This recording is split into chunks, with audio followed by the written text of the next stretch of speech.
O assunto agora é remissão. Artigo 126. O condenado que cumpre pena em regime fechado ou semiaberto poderá remir por trabalho ou por estudo parte do tempo da execução da pena. Trabalho ou estudo. As duas possibilidades. Ele vai trabalhar 3 dias, vai remir 1. Vai estudar pelo menos 12 horas, divididas essas horas em pelo menos 3 dias, 4 horas por dia ali, por exemplo, e vai ganhar um dia na remissão. Trabalho ou estudo, nós veremos as regras aqui. Parágrafo 1º. A contagem de tempo referida no caput será feita à razão de, inciso 1, um dia de pena por cada 12 horas de frequência escolar, atividade de ensino fundamental, médio, inclusive profissionalizante ou superior, ou ainda de requalificação profissional, divididas no mínimo em 3 dias. Então, 12 horas de estudo, dividido no mínimo em 3 dias, equivale a um dia remido na pena. Então, para ficar fácil, pegamos aqui, o preso estudou 4 horas por dia, durante 3 dias, segunda, terça e quarta, vai ganhar um dia remido na pena. A cada 3 dias de estudo, pelo menos 4 horas, ou seja, cada 12 horas de frequência escolar dividida em pelo menos 3 dias, um dia remido na pena. E o inciso 2, um dia de pena a cada 3 dias de trabalho. Ele, a cada 3 dias trabalhado, vai remir também um dia. Então, são as duas hipóteses de remissão que estão no parágrafo 1º do artigo 126. Parágrafo 2º. As atividades de estudo a que se refere o parágrafo 1º desse artigo poderão ser desenvolvidas de forma presencial ou por metodologia de ensino à distância e deverão ser certificadas pelas autoridades educacionais competentes dos cursos frequentados. Ora, pessoal, é possível, portanto, aqui a remissão por aulas à distância, videoconferência e qualquer forma de estudo à distância, desde que as autoridades competentes educacionais certifiquem, sejam elas de curso superior, sejam elas de curso médio, ensino fundamental, ou seja elas de curso profissionalizante. A cada, portanto, 12 horas de estudo, seja profissionalizante, seja educacional, médio, fundamental, não importa, 12 horas dividido em pelo menos 3 dias, haverá um dia de remissão. Parágrafo 3º. Para fins de acumulação dos casos de remissão, as horas diárias de trabalho e de estudo serão definidas de forma a se compatibilizarem. Portanto, pessoal, o que a lei de execução penal está dizendo? Que é possível acumular trabalho com estudo. É possível, então, remir muito, ou seja, eu trabalho ali 6 horas por dia, é o mínimo na lei de execução penal, de 6 a 8 horas. E estudo ali 2 horas, ou 2 horas por dia. Então eu posso estudar 12 horas, sendo que 2 horas por dia. Então a cada 6 dias, porque no mínimo 3 dias, então a cada 6 dias eu completarei 12 horas e vou remir um dia. Então durante uma semana eu vou remir pelo menos 2 dias de trabalho e mais um dia de estudo por causa do estudo. Então é possível acumular a remissão só que essas horas de trabalho e de estudo devem ser compatíveis. Então eu não posso estudar na hora do meu trabalho. Isso deve ser compatibilizado. Parágrafo 4º. O preso impossibilitado por acidente de prosseguir no trabalho e nos estudos continuará a beneficiar-se com a remissão. Pessoal, isso eu já vi em prova de concurso diversas vezes, em diversas questões. Um indivíduo, ele trabalha ou estuda, ele tem aquela sequência ali de remissão, só que ele sofre um acidente e por causa desse acidente ele é impedido de continuar trabalhando ou de frequentar a sala de aula, porque está internado, porque está acamado, qualquer motivo que impede de sair da cela. Ele continua essa remissão. Então, naqueles dias, por exemplo, ele estudava em todos os dias úteis. Naqueles dias úteis que ele estiver acamado, será contado a si mesmo para a sua remissão. Por quê? Ele está por acidente. Ele não quis que essa remissão parasse. Então, é um benefício que a lei de execução penal traz para esse condenado. Parágrafo 5º.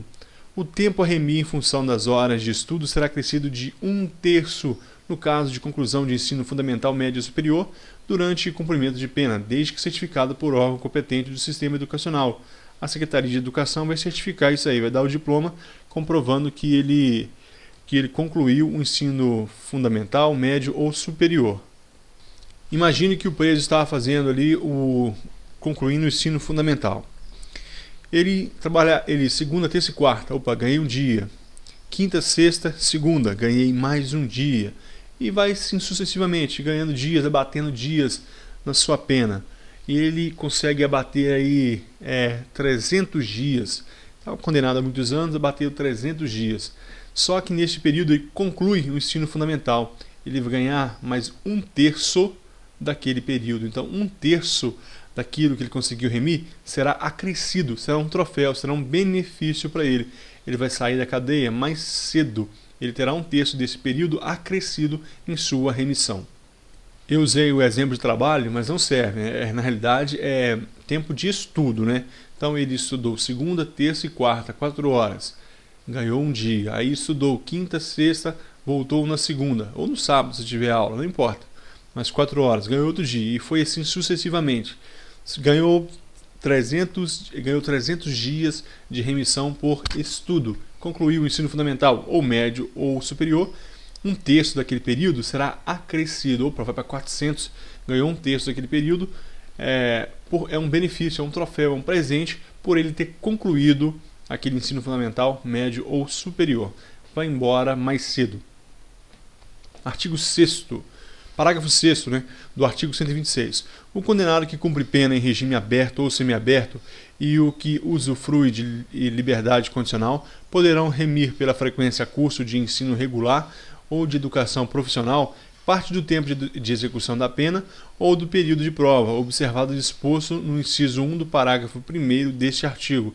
O inciso 1 diz o seguinte: aquelas 12 horas estudadas serão divididas em 3 dias, seja um curso profissionalizante, fundamental e médio, haverá remissão. Então, a cada 12 horas vai abater um dia na sua pena. Portanto, esse que goza de liberdade condicional, ele pode estar em regime aberto, ou seja, casa do albergado, ou semiaberto, em liberdade. Então, isso aqui é para aqueles que estão em liberdade. Seja ele em regime aberto, ou seja, ele está na casa do albergado, ou semiaberto, seja aquele indivíduo que está em regime semiaberto. Nós vimos que as pessoas que estão em regime semiaberto podem sair periodicamente com autorização do juiz dentro da comarca para frequentar curso profissionalizante. Então esses também vão usufruir desse benefício da remissão. E também o que estão em liberdade condicional. Aí alguém vai dizer assim, peraí, o indivíduo está em liberdade condicional, para que ele vai querer remissão? Porque vamos supor que ele esteja de liberdade condicional no período de 3 anos. Vamos usar aqui a grosso modo. 3 anos. Aí ele estudou durante esses 3. Então, há 2 anos e meio. Quando ele completar esses 2 anos e meio, praticamente ele já bateu. Ele já termina a sua liberdade condicional mais cedo. Ele não tem mais que se apresentar para assinar, nem cumprir aquelas condições de frequentar determinados lugares. Então, portanto, na sua liberdade condicional, assim como no regime semiaberto ou aberto, ele pode gozar da remissão pela frequência a curso de ensino regular e de educação profissional, ok? Ensino regular, ensino fundamental, médio, superior, ou de educação profissional, parte do tempo da pena. Tranquilo? Então, vamos prosseguir. Parágrafo 7º. O disposto nesse artigo aplica-se às hipóteses de prisão cautelar. O que é uma prisão cautelar? Cautelar são aquelas prisões ocorre em caráter precário, em caráter temporário, como o próprio nome já diz, e visa restringir a liberdade de alguém por motivo de periculosidade ou por necessidade temporária. Dessa forma, esse que está sob prisão cautelar também poderá se redimir, ele poderá trabalhar, poderá estudar, e se caso houver uma condenação, esse período que ele esteve estudando, por exemplo, poderá ser utilizado como para abater, ok? Para abater ali na sua pena, após a condenação. Parágrafo 8º. A remissão será declarada pelo juiz da execução, ouvidos o Ministério Público e a defesa. Quem decide, quem assina ali a remissão, quem abate na pena, é o juiz da execução, aquele que faz tudo, é o juiz, ele que decide. e o Ministério Público e a defesa vai dar seu parecer. O Ministério Público vai analisar se está correto, se aquilo ali não é uma fraude do diretor da unidade prisional, e a defesa também vai conferir, ver se não, são dias a mais aqui, está faltando dias na remissão. Ministério Público e a defesa, seja Defensoria Pública, seja advogado particular. Artigo 127.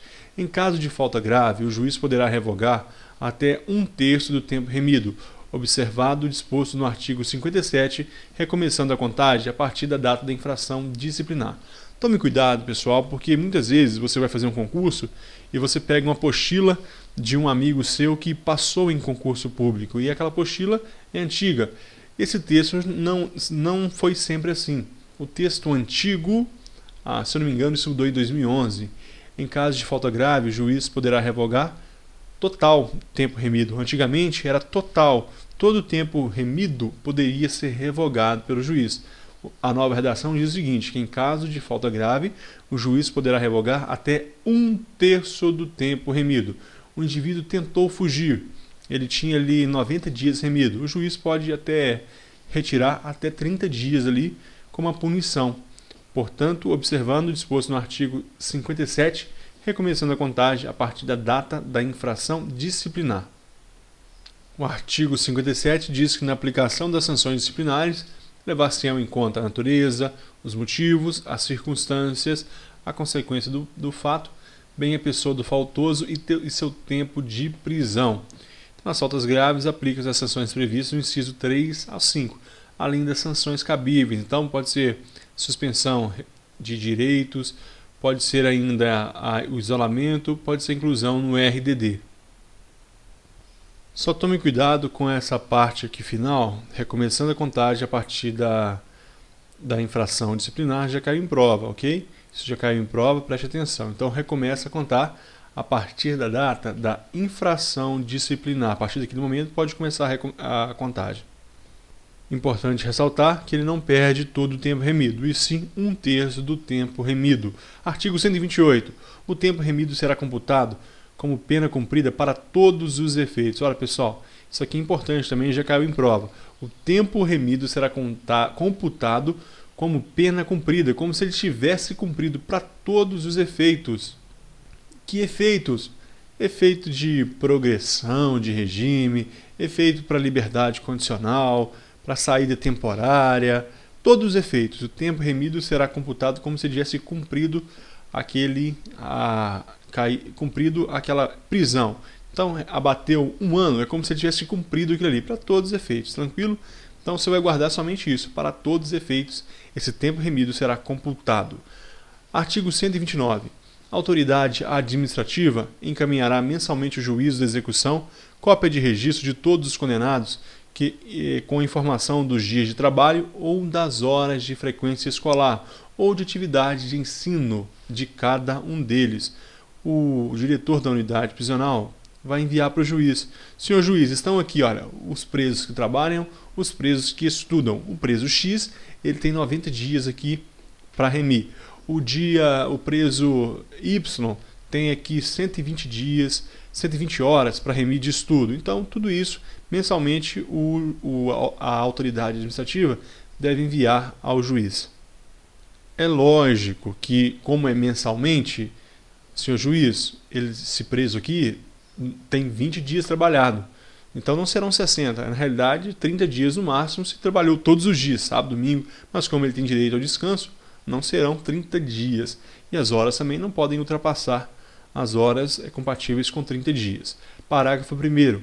O condenado autorizado a estudar fora do estabelecimento penal deverá comprovar mensalmente, por meio de declaração da respectiva unidade de ensino, a frequência e o aproveitamento escolar. Todo mês também essa unidade de ensino, seja ela qual for, escola pública, particular, faculdade, vai enviar uma declaração dizendo que, contendo ali a assinatura, comprovando que ele foi todos os dias, realmente ele estava na escola naquele horário e o seu aproveitamento, para que, se não houver aproveitamento, pode ser revogado o benefício, nós já falamos sobre isso. Parágrafo 2º. Ao condenado dar-se-á relação dos seus dias remidos. De vez em quando, periodicamente, vai chegar até ele um agente penitenciário, ou assistente social, é o mais provável que seja assistente social, e vai dizer: Ô, senhor condenado, olha aqui, você remiu 90 dias, o juiz já concedeu, assina aqui, ciente, então ele vai ter ciência de quantos dias foram abatidos na sua pena, até mesmo como um incentivo para que ele continue trabalhando ou estudando. Artigo 130. Constitui o crime do Código 299 do CP declarar ou atestar falsamente prestação de serviço para fim de instruir pedido de remissão. Veja como capciosa pode ser uma questão de prova. Vamos ler o artigo 130 mais uma vez. Olha, constitui crime do artigo 299 do Código Penal declarar ou atestar falsamente prestação de serviço para fim de instruir pedido de remissão. Olha que caiu na prova de agente penitenciário de 2014. Essa questão eu errei, que eu jamais poderia imaginar que uma questão dessa poderia cair. Ora, fulano da Silva, que está cumprindo a pena em regime fechado, apresentou o atestado falso de prestação de serviço para fim de instruir seu pedido de remissão. Diante dessa tal situação, a Lei de Execução Penal prevê que o condenado cometeu o crime de... Qual o nome do crime? Falsificação de documento, falsidade ideológica, falsificação de documento público ou o uso de documento falso? Quando a gente vai para a Lei de Execução Penal, o que ela afirma? Lei de Execução Penal, ela afirma que é o quê? É o crime do artigo 299 do Código Penal, então nós temos que ter esse conhecimento. E aqui, olha, no Código Penal, artigo 299. Qual é o título? Falsidade ideológica. Então, voltando para a Lei de Execução Penal, o crime do artigo 299 é falsidade ideológica, era a letra B, ok? Falsidade ideológica. Portanto, olha, fulano de tal, ele apresentou atestado falso, conforme aqui a nossa questão, constitui o crime do artigo 299. Então, constitui o que? Falsidade ideológica, declarar ou atestar falsamente prestação de serviço a fim de instruir o pedido de remissão. Portanto, um advogado ou a autoridade do presídio ou o diretor de uma escola particular, ele concede um atestado falso. É falsidade ideológica o nome do crime. Pessoal, vamos ver algumas questões sobre remissão. Como é que isso cai em prova? Vamos lá. Essa aqui nós já vimos. Questão caiu em 2012. Pelo Instituto da Remissão. Qual a resposta correta? Pause o vídeo, faça aí. Muito fácil. Alternativa correta. Letra D. O tempo de execução da pena em regime fechado ou semiaberto é reduzido pelo trabalho do condenado. Fácil demais. É definição. O que é remissão? Vai reduzir, vai abater o dia de trabalho e estudo na pena. Todas as outras, olha, todas as outras não tem nada a ver. Computa-se a pena privativa de liberdade e, na medida de segurança, o tempo de prisão provisória, detração. O ofendido concede perdão ao querelado, vem as questões de direito penal, de que renúncia. O querelante deixa de formular pedido de alegação nas alegações finais. Entra a perempção, coisas voltadas para o direito penal, não tem nada a ver com a remissão, que é a resposta correta, na letra D. Outra questão para juiz, em 2015, questão para juiz. Olha que fácil em relação à remissão, pode-se assegurar que... Qual a resposta correta? Pausou o vídeo? Respondeu? Então a resposta é a letra E. O tempo remido será computado como pena para todos os efeitos. Olha que fácil, nós vimos isso. Para todos os efeitos. Eu falei, olha, eu disse que para progressão, regressão, para progressão, para liberdade condicional, para todos os efeitos, saída temporária, tudo isso, para qualquer efeito, o tempo de remissão será computado como tempo de pena cumprida. A letra A. O juiz, em caso de falta grave, poderá revogar até 1/3 do tempo remido, não recomeçando a contagem a partir da infração disciplinar? Não, recomeçando a contagem a partir da infração disciplinar. Eu falei sobre isso. Letra B. Admissível pelo trabalho apenas para o condenado que cumpre pena em regime fechado? Não. Regime fechado, regime aberto, semiaberto, aquele que está em liberdade condicional, todos eles podem remir, não só para regime fechado. Errado. E a letra C. O condenado que usufrui de liberdade condicional poderá remir por trabalho ou estudo parte do tempo do período de prova. Trabalho não. somente por estudo. Aquele que está em liberdade condicional e também o preso, e também aquele que está em regime aberto, por exemplo, ele vai remir no caso de estudo e não de trabalho. Letra D, indevidas nas hipóteses de prisão cautelar. Nós falamos que a prisão cautelar também pode haver a remissão. Olha, a dúvida ficou aqui, né? Eu tenho certeza que a dúvida é que o condenado que usufrui de liberdade condicional poderá remir pelo trabalho ou pelo estudo. Vamos voltar no texto da lei. O parágrafo 6º. O condenado que cumpre pena em regime aberto, semiaberto e o que usufrui de liberdade condicional poderão remir pela frequência a curso de ensino regular de educação profissional, regular ou educação profissional, parte do tempo de execução da pena. Portanto, não tem a previsão de trabalho. Então, a nossa questão está errada mesmo, está de acordo aqui. Então, agora sim, então o tempo remido será computado como pena cumprida para todos os efeitos. Essa somente é a resposta correta. Juiz, 2015, não é tão difícil assim. Questão de 2014, promotor de justiça. Quanto à remissão, correto afirmar que... Qual a resposta? Respondeu, gabarito. Letra C, aplicável ao preso provisório, fácil demais. Nós falamos que o preso provisório também poderá acumular essa remissão, ter essa remissão. Letra A, o juiz em caso de falta grave poderá revogar metade do tempo. Todo mundo sabe que é 1/3, cabível pelo estudo apenas na forma presencial. Nós estudamos que é possível a distância. O tempo remido não será computado como pena cumprida para todos os efeitos como tempo de pena cumprida.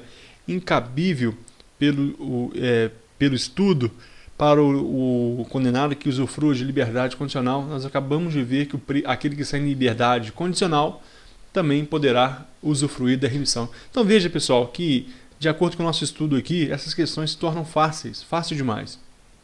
Outra questão. A remissão é um instituto que se aplica? Qual a resposta correta?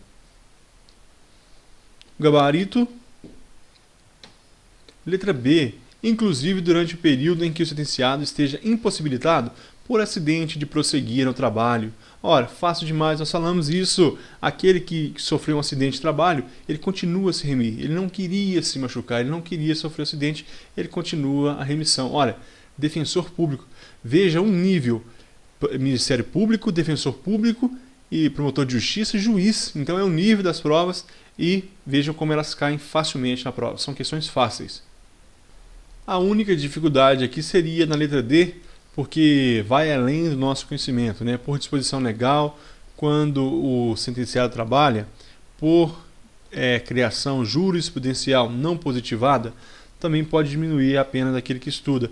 Não positivado, ou seja, não está disposto na lei, está sim, então isso está errado, mas isso aqui poderia ter ultrapassado o nosso conhecimento. Mas de toda forma, nós saberíamos aqui, inclusive durante o período em que o sentenciado esteja impossibilitado por acidente de prosseguir no trabalho, ele pode sim ter a remissão. E para encerrar esse vídeo, o CESP DEPEN 2015 desse ano, olha, situação hipotética. Um sentenciado, no decorrer da execução de sua pena privativa de liberdade em regime semiaberto, foi punido por falta grave devidamente apurada em procedimento próprio, assertiva. Nessa situação, o preso perderá o direito ao tempo remido já computado, de modo que o novo período de cômputo começará a partir da data de infração. Facílima. 2015, a nossa questão está errada. Não é todo o tempo já computado. Ele vai perder 1/3 em caso de falta grave. O preso perderá 1/3 porque ele foi punido por falta grave devidamente apurada. O que ele pode perder é somente 1/3 e não 1/3 do período e não todo o período. Tranquilo? Terminamos esse vídeo. Na próxima aula nós vamos falar sobre esse enorme assunto, esse assunto imenso que é o livramento condicional. Muito obrigado e até a próxima.